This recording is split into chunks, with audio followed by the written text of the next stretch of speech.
Good afternoon, everyone. It's Graham Coath with another My Music. In a minute, I'm going to be talking to Rich Bennett, and we're going to talk about when he played with the Shags. It's true. But if you want to find out about what happened and what he did, you have to wait until after this.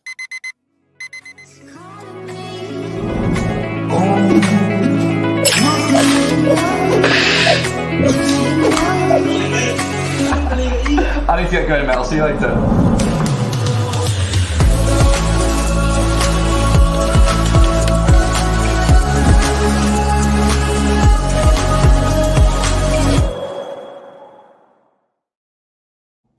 Rich, thanks so much for joining me. So come on, then tell the story. What happened? I will tell the tale. So it all began. A few friends of mine decided they wanted to try and do a tribute night to the Shags, to recreate the music of the Shags. This was led by a friend of mine named Jesse Krakow. Shout out to him. And we all got together, a bunch of different musicians from around Brooklyn, and did our best to recreate it. And the surviving sisters themselves came down and watched it. And it was a great time, lots of fans there. And then out of that, since we got in touch with the sisters, a record was produced with just Dot Wiggin as the Dot Wiggin band, and a few tours were done around that. And then I don't know exactly how it happened, but we were asked by the Solid Sound Music Festival, which is generally put together by the members of Wilco, if the remaining members of the Shags would put together a show of Shags music. And so there are only two surviving sisters. The drummer, unfortunately, Helen Wiggin, passed away. And we put it together, and it's an odd thing for those who have heard the Shags music to be playing it live and look out on a sea of about 1,000 people watching them sing along to My Pal Foot Foot. I mean, it was weird, but awesome. I have a similar story. Yes. It's not the Shags because that would be too much of a coincidence. I got to record Tori Amos at one of the first concerts she did in the UK. Very nice. And it was a small club in Newcastle. We got there early, obviously, to set up the equipment. She had her famous piano there up on stage. It was just her and the piano. And obviously I needed levels, and it was a really, really wet day. So Tori arrived, and I went through to backstage where she was, and she was standing there semi-naked, with a mac on and wellies on, etc., absolutely drenched. And I said, "This is probably not a great time to ask, but I need to get a level on the piano." And she said, "You do it. It's fine." So I did, and I got to tinkle her ivories, as it were, in front of this very polite crowd, which was lovely. And so there was a nice little ripple of applause as I just played some piano in front of people. And of course, then sorry, what did you play? I literally just made stuff up. Okay. As is my want, but I just played some nice quiet music. And then, of course, she came out and she absolutely rocked the place, which was brilliant. Yeah. So there we go. Cool. But yeah, I think it's lovely when you get in front of someone else's audience for a little while, and they're nice to you as well. That helps, doesn't it? Yes. Yeah. Yeah. I've been to ones where they're more like, "All right, get off the stage. We really came to see such and such. It's nice that you're here, but yeah, but it's nice when you get that look, this is great. We're into it. Everybody's into it. Everybody's appreciative. Yeah. Those are really, really good evenings. So where did music start for you then? Well, as many, it started very young, but I started playing guitar around 13 years old. Mm, Did kind of the standard path of taking guitar lessons, playing in bands in high school. And one thing I got to say, for the time that I grew up, and I'll, assume for you as well, I am so glad to have grown up in the age not of YouTube and not of people being able to see and access your high school band's catalog, yes. because it was terrible. I mean, it was maybe better than some, but it was pretty bad. And then I decided I loved it so much that I was going to go to college for music. I went for jazz guitar, which was about as useful a degree as everyone told me it was going to be.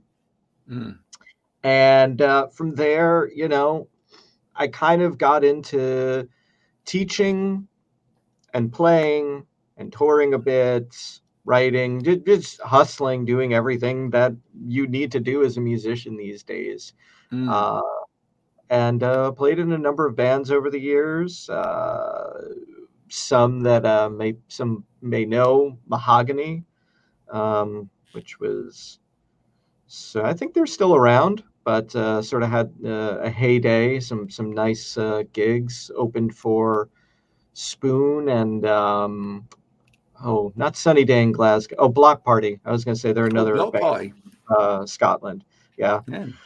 And toured around with my wife a bunch. Actually used to tour like every year in England for about 6 years as a singer-songwriter, and, do all the things. That's how it started. And that's how So it's gone.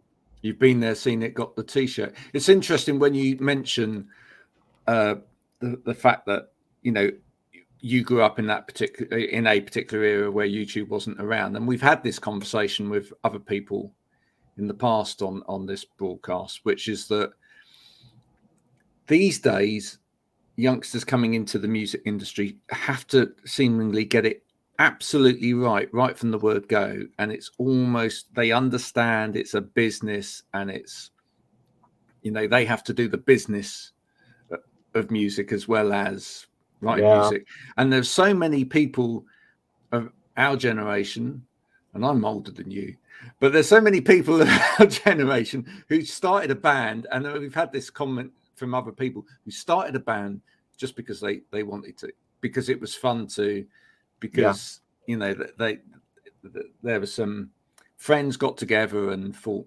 hey, we've got some instruments, why not? Right. It was always the obvious next step, and I'm not one to. Can I curse on this podcast? Try not to. Okay, I'm not one to look down upon the newer generation, and I think that all the changes in music, being able to do stuff on your own is great in its own way. But it seems as though there's not as much of a need to go out. I was playing guitar in my bedroom. I had nothing else to do. I needed to go and play with other people. I couldn't whip up preset loops on GarageBand and jam along with that. So I think it And that was was part of the fun of it, though, as well, wasn't it? Actually, I mean, I can remember photocopying posters that were handmade and whatever, and then hiring the local village hall, and yeah. handing out flyers at school, and all of that to like create your own gigs and get Yeah. I mean, almost. I wonder, does anyone do that anymore?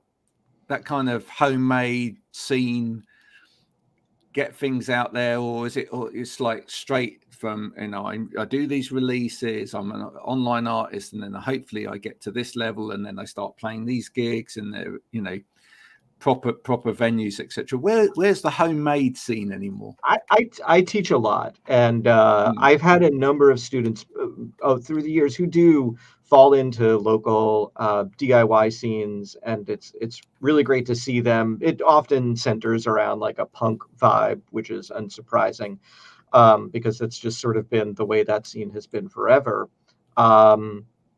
Yeah, and so it is out there. It is still happening.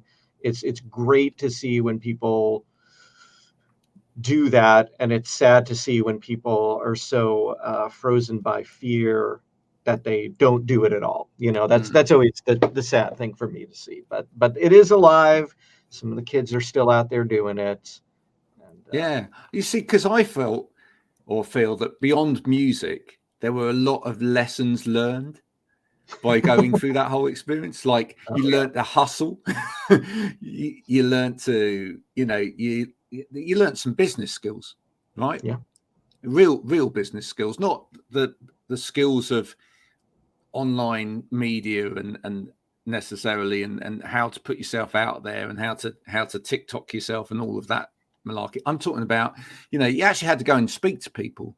Yeah. You had to, you may have found like at some point a little promoter who wasn't really much of a promoter, but they knew somebody who had a PA at a venue, and therefore they could put you on for a bit of money, and then you'd have to sort that out, and you'd have to sort out your own security, and you'd have to, all of those things are great actual lessons. Learning how to write, really decent. Create really decent flyers, really decent press releases, put them in the local newspaper, etc. And you'd have to take them to the newspaper, or fax it if you could find a fax machine back in the day. But you couldn't just email it. Right. That didn't exist. I think it's a great revelation. All of those things, going through those experiences. So yeah. I'm glad you got the two. Oh, he's there. No, he's gone. He's gone. There you go. For that guy. I thought it's that you unfortunately we couldn't do this yesterday because you had contractors, and I thought it was the contractors phoning you back to say they've left their tools or something. Yeah, exactly. They need to come back in. No, Yeah. All good. Yeah. So that was the early start for you. What about early listening for you? What sort of, when did you first start buying music, and what was that? It was around the same age. My dad was playing music around the house all the time. And I grew up listening to and really absorbing a lot of that. Unsurprisingly, it was like the early 80s. And you play a lot of Steely Dan. Steely Dan was my first concert. Really? I still would say that Steely Dan is, if you had to ask me, they were one of my top bands. Right. So there was a lot of that: Steely Dan, Billy Joel, and then as I started to get into it, I think the first single I bought, and I was really excited because I thought I had discovered them, was "Smells Like Teen Spirit" by Nirvana. You thought you did. You thought you discovered them. I love that. Yeah. Well, I will say that I was like maybe 3 days ahead of my friends, because I said, hey, there's this band. They did this, and they discovered them in your neighborhood, in your neighborhood that was this big. Yeah. So, and they were like, what is that? I never heard of that. And then 3 days later, we were all listening to it. Yeah. And but I had an odd like sort of path of listening to stuff. I was into a lot of that. I fell in love with Iron Maiden in high school. Still love them. What is it about Iron Maiden? Because that's an interesting one. And I've got a little secret passion for Iron Maiden as well. Yeah. But what is it about? I mean, for a start, when you're a teenage boy, that artwork is amazing. Oh, it drags you in, and you think it's going to be the like heaviest music you've ever heard in your life, because it's so scary, or oh my god. And then you listen to it, and it's most definitely not. It's very theatrical and fun, and all of those things. So and certainly from a guitar player's point of view, the fact that you've got so many guitarists in the band, and it's just like, this guitar solo is never going to end because he's just finished playing. Now he's playing, and wait for it, there's a third guitarist about to join in. You talk about a band. I think I think the music is great. I think the concepts are great. But you talk about a band who at the time thought about their product from beginning to end. And didn't Steve Harris write a book, How to Run Your Band as a Business, or maybe Bruce Dickinson wrote it? Bruce has, yeah.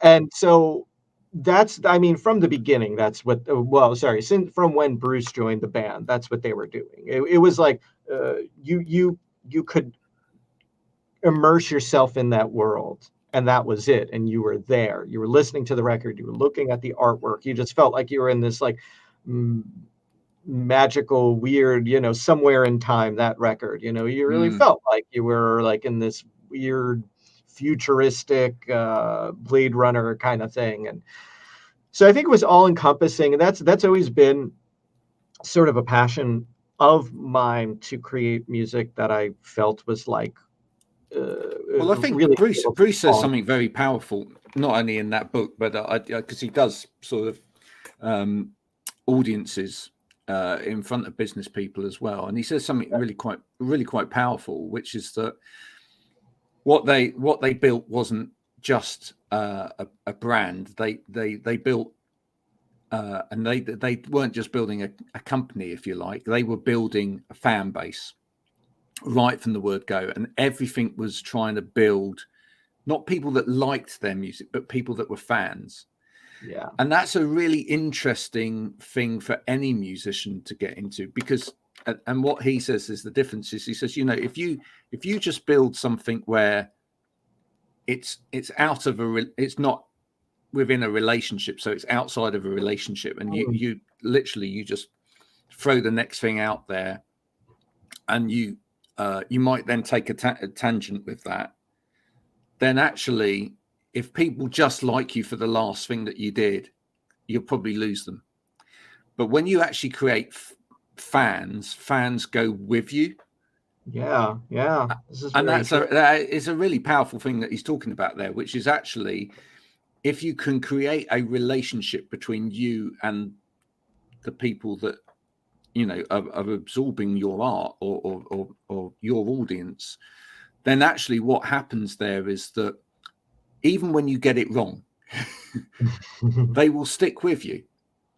They'll tell you that you perhaps got that wrong. They didn't particularly like that, but they'll just wait for the next thing, because they're on this journey with you. And that's really freeing, I think, for an artist as well, because then you're not feeling you've got to create something based on a template of what you've done before.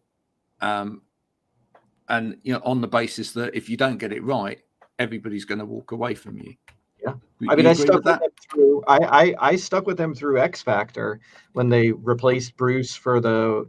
I think they may have done it for 2 records. Yeah, with Blaze. And I was like, all right, some of this stuff in there, and then when they were like, yeah, he's coming back, I was like, all right, cool, great, this is the right one. But yeah, I stuck with them, and I think that you're right, and I think that bands like Radiohead have obviously done that. They've done everything from A to Z, and people have stuck with them, and maybe said, oh, that record's a little too much like this for me, but they're going to go and they're going to buy the next record.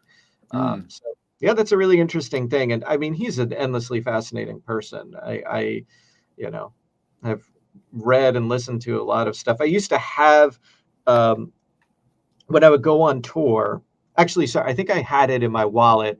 I cut out a picture of the cassette cover of Balls to Picasso, his solo record. Probably, I think it's his first solo record. Yeah. And I would keep it like in my car while I was touring, and even in my wallet, to be like, yeah, man, press. I know what he meant by it, but like to me, I was like, that's it, man. Bruce Dickinson, Balls to Picasso. We're gonna do it. We're gonna get out there. So he's. I want to bring you right up to modern day. So, music for underwater supermarkets. Yes, that's a title. Now, sometimes as soon as you see a title for an album or a group of work, you look at it and you think that's very like this. On this occasion, when I saw that music for underwater supermarket, I don't know why, but for me, that that felt very David Byrne-esque as a title. Yeah. Where did it come from? Well, it was definitely, you say Burn, and then I'll go one, just take one step farther from that, or next to that, and say very Eno-esque. Yeah, very Eno, yeah.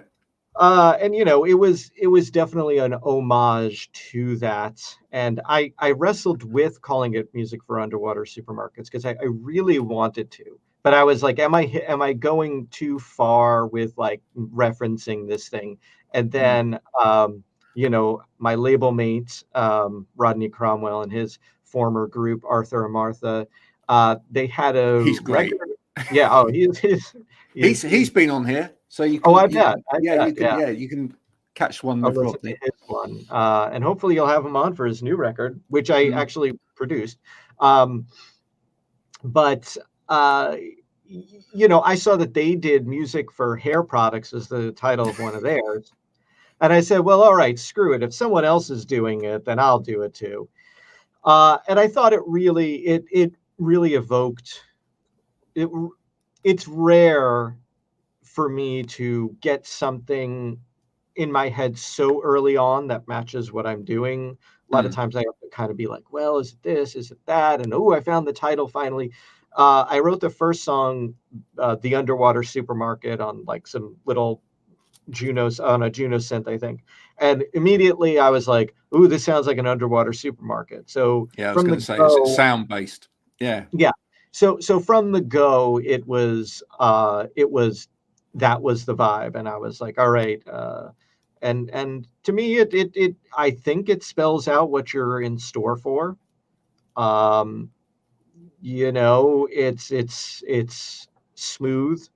It references a lot of Muzak and jazz and sort of like bossa nova type of stuff. And I think that you could glean that from the title, hopefully.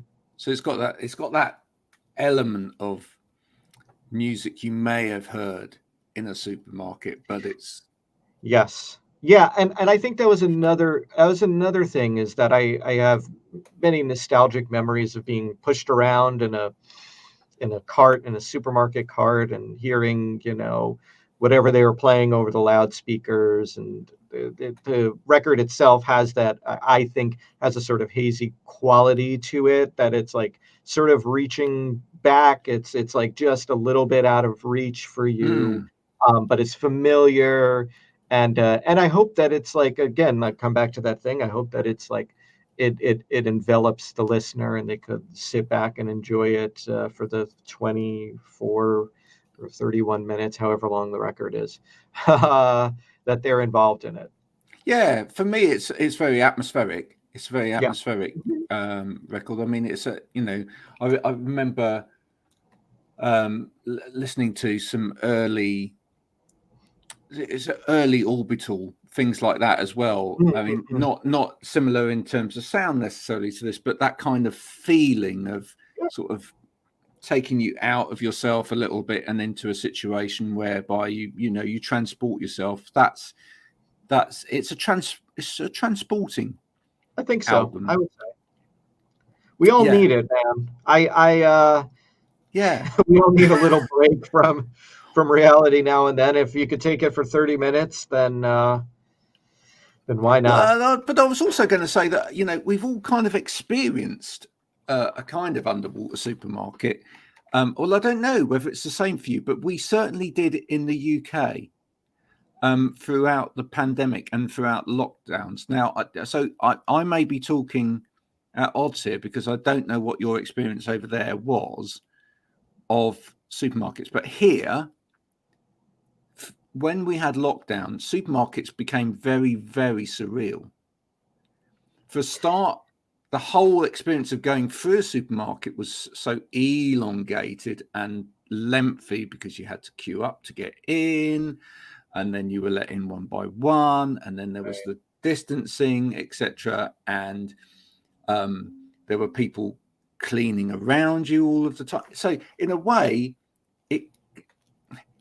we've been through kind of an underwater supermarket, because when you swim, it's like everything goes slow, doesn't it? Yeah, And and people are underwater. probably wearing masks as you might be wearing a scuba mask. Exactly, and it was a little bit like that, because this experience that you normally have of shops or supermarkets, where you sort of rush in and you grab something and you get the one or two things, and you can run down the other end to the other aisle and get those two things, and then run out and scan it quick and out you go. Suddenly we couldn't do any of that, and all of us had to slow down a little bit.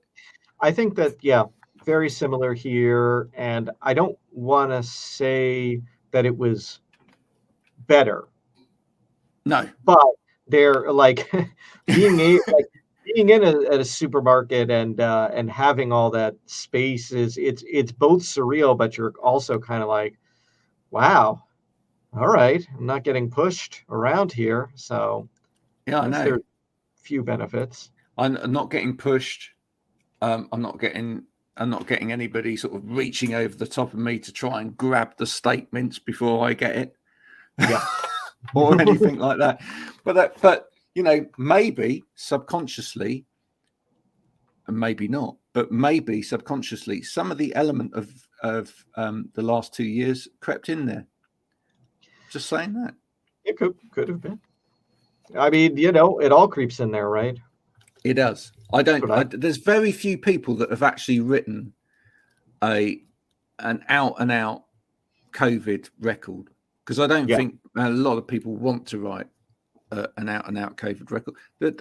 There is one about to come out, actually. Oh, who's that? Well, there is a single that references COVID probably more than any other song that I've ever come across yet, which is a song on the new Marillion album, which is coming out. There's another band which is coming out on this Friday, and it's called Murder Machines. And a part of it is very definitely about that issue of the fact that if you loved someone and you gave them a hug, or you put your arms around them, you potentially caused a fatality. And that was a difficult thing. But so that there is a little bit of a reference there, but generally I feel that most people have just written about what they wanted to write about during this last couple of years. But actually, because we've all lived through it, you can't help but that come out in the music a little bit. Yeah, of course. Yeah. And I think it's difficult. And I've noticed a lot of other people, I don't know how familiar you are with the book, The Artist's Way by Julia Cameron. It came out in like the 90s, or anybody listening is. And so she talks about restocking the well of inspiration. And it's hard to get inspired when you're doing nothing, not getting to see live music, not even walking by a nice mural in the street. So, I've heard from a lot of friends that it's very difficult for them to kind of just really create, and they really had to pull it out of themselves. I'm finding myself just starting to come out a little bit, and I'm working on some new things, and just starting to get the slightest bit of inspiration to push myself forward and not, drag myself forward. You've given me a book title to go and read, which I haven't read, so I'm very pleased with that. I'm always pleased to get another music book to read. I'm going to give you one back. Actually, go and read, if you haven't read it, Tori Amos's book, and actually she describes a very similar process. Interesting. In that, yeah, she very much talks about how, as you say, that you actually as an artist need to put yourself in those kind of restocking positions of absorbing something for a while in order to get creative input from it. So it's there you go. We've shared a book as well. Amos and the artist. We could start the Rich and Graham Music Library Symposium. That would library cards will be issued upon request. Everybody, just email us for details. Rich, thanks for coming and talking to me today. In terms of music for underwater supermarkets, where can people get it? You can find it through any of the streaming platforms. If you feel very strongly about this sort of Spotify issue, I encourage you to Which we check it do on out. this program. We feel very strongly about that. Yeah. So then I encourage you to find it on Bandcamp. The name of the artist myself is Roman. Adam always says you'll pronounce it Angelos in the UK because of a character on a TV show, right? Yeah, right. Angelos. I say Angelos myself, but it's Angelos. Okay. yeah, but it's Angel and OS, Roman Angelos. And you can find it on Bandcamp. That would be the preferred way to listen and purchase, but you could listen on any of the streaming locations. And you Yeah. could So buy just think a great record of vinyl. So it's to remember that, folks, because especially if you're a very visual person. Obviously, you could read it off the screen if you're watching this, but obviously, if you are listening to this on said Spotify later on, well, I will be putting a link to it as well on Spotify. But just so you can remember, Roman, as in the Roman Empire, Angel, as in they appeared at the birth of Christ, OS, as in operating system. There you go. It's not difficult to remember that. Love it. I'll use that one. There you go. Now you know how to describe. Perhaps you should put it occasionally in brackets, that little description in brackets behind the name, just so that people get that kind of visual representation. You're in Newcastle? I'm not in Newcastle, no. Okay. Because when you referred to doing a gig there, I thought maybe you were located there. Ah, well, yeah, no, I went to university up in the Sunderland area, etc. So I'm in the southwest of England. Oh, have you ever been in this part of the country? Where exactly? I mean, we played in I've played in Bristol a number of times. Is that considered the south? So just south of Bristol. Yeah. Okay. Yeah. It's great part of the world, isn't it? Yeah. I agree. I need to get back to tour over there. Well, look, tell me when you're next in Bristol. Let anyone listening that's a promoter and would like to get Rich over to Bristol, that would be great. Or anywhere between Bristol and Exeter, that would be great. And then I can meet up with him and have a pint. That would be good. I'd love to. That's exactly what we want to happen. Thanks so much for coming on. Thanks for talking music with me, sir. Have a great life, and I'll see you soon. All righty. Bye-bye. Bye for now.